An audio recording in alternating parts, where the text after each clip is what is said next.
Je ne me pose plus du tout la question. Je sais que dans le Coran, il n'y a pas une seule phrase qui cite l'homosexualité en tant que telle. Quand on parle de Sodome et Gomorrhe dans les trois monothéismes, il s'agit de refus d'hospitalité, de viol rituel, de patriarcat, de droit de cuissage. Ces gens-là violaient des jeunes hommes, des jeunes femmes, des voyageurs.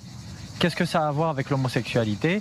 À moins d'avoir des préjugés négatifs envers les homosexuels, les bisexuels, les trans, et de penser que nous sommes tous des gens pervers, mauvais, et qu'ensuite on va chercher dans les textes quelque chose qui pourrait confirmer notre point de vue négatif, il n'y a rien dans les textes qui condamne l'homosexualité à ma connaissance, sans parler de la tradition du prophète, paix et bénédiction sur lui, Mohammed, qui accueillait chez lui des personnes trans, efféminées, qui s'habillaient comme des femmes, qui n'avaient pas de désir envers les hommes.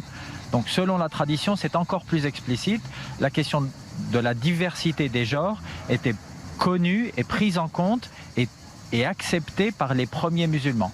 Allah tabaraka wa ta'ala nous dit dans le Coran, dans la sourate 26 au verset 165 et 166, allez-vous accomplir l'acte sexuel avec les mâles?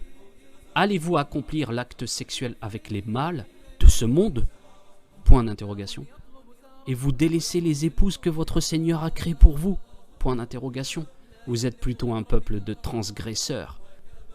قال الله تبارك وتعالى أتأتون الذكران من العالمين وتذرون ما خلق لكم ربكم من أزواجكم بل أنتم قوم عادون. Allah tabaraka wa ta'ala nous dit aussi, et Lot, quand il a dit à son peuple, vous livrez-vous à la turpitude alors que vous savez, allez-vous assouvir vos désirs avec des hommes au lieu des femmes?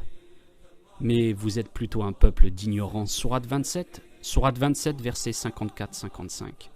قال الله تبارك وتعالى ولوطا إذا قال لقومه أتأتون الفاحشة وأنتم تبصرون أئنكم لتأتون الرجال شهوة من دون النساء بل أنتم قوم تجهلون.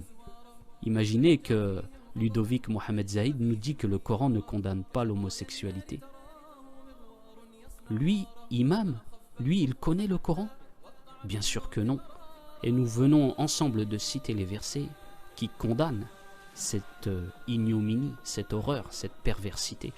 C'est sur cela qu'est le livre d'Allah tabaraka wa ta'ala, le Coran, n'en déplaise à tous ces individus qui ne veulent que détruire l'islam de l'intérieur. Voyons maintenant ce que dit le prophète Mohammed sallallahu alayhi wa sallam au sujet donc de l'homosexualité. Et répondons au mensonge de Ludovic Mohamed Zaïd qui affirme que le prophète alayhi salatullah accepte, tolère, selon lui, ce prétendu imam gay, la bisexualité, l'homosexualité, wal'iyadu billah. Il n'y a rien dans les textes qui condamne l'homosexualité à ma connaissance, sans parler de la tradition du prophète, paix et bénédiction sur lui, Mohammed, qui accueillait chez lui des personnes trans, efféminées, qui s'habillaient comme des femmes, qui n'avaient pas de désir envers les hommes. Donc selon la tradition, c'est encore plus explicite. La question de la diversité des genres était connue et prise en compte et acceptée par les premiers musulmans.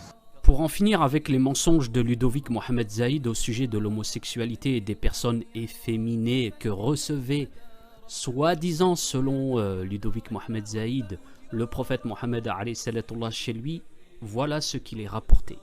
D'après Abdullah ibn Abbas, le prophète Mohammed alayhi salatullah a maudit les hommes efféminés et les femmes masculines et il a dit « Faites-les sortir de vos maisons » rapporté par l'imam al-Bukhari رحمه الله تعالى عن ابن عباس رضي الله عنهما قال لعن النبي صلى الله عليه وسلم المخنثين من الرجال والمترجلات من النساء وقال أخرجوهم من بيوتكم. Le prophète Mohammed sallallahu alayhi wa sallam a donc maudit les hommes qui ressemblent aux femmes et les femmes qui ressemblent aux hommes.